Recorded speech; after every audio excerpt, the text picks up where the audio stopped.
అందరికీ నమస్కారం. నేను ఇవాళ పొద్దున్నే నిద్ర లేవగానే ఒక వీడియో చూసుకుని నవ్వుకున్నాను.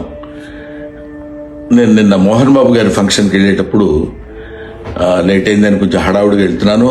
అంతలోకే దయాన్ని ఎదురయ్యాడు. ఏదో పిచ్చపాటే మాట్లాడుకున్న తర్వాత రాన్న ఫోటో తీసుకుందాం అంటే వద్దండి ఫోటో వద్దా అని చెప్పేసి నేను చకచక లోపలికి వెళ్ళిపోయాను.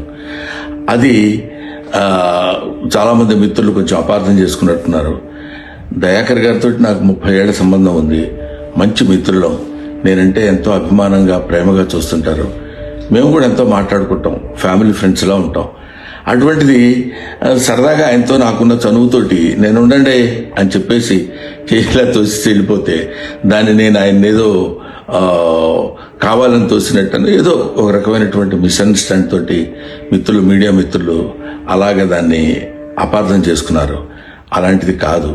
ఆ తర్వాత కూడా ఫంక్షన్లో నేను ఆయన చాలాసేపు మాట్లాడుకున్నాం, అంతకుముందు మాట్లాడుకున్నాం, ఫంక్షన్ అయిపోయిన తర్వాత కూడా మేము మాట్లాడుకున్నాం. కానీ ఇది పొద్దున చూడగానే ఆయన నేను చూసుకుని నవ్వుకున్నాం కూడా.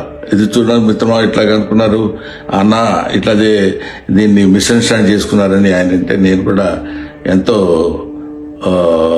అయ్యో ఇదేంటి ఇలా జరిగిందని, ఆయన్ని ఎక్కడ అపార్థం చేసుకుంటారో అని, అలాంటిది కాదు అని చెప్పడానికి క్లారిటీ ఇవ్వడానికి మాత్రం మీ అందరికీ ఫోన్ చేసి చెప్తున్నాను.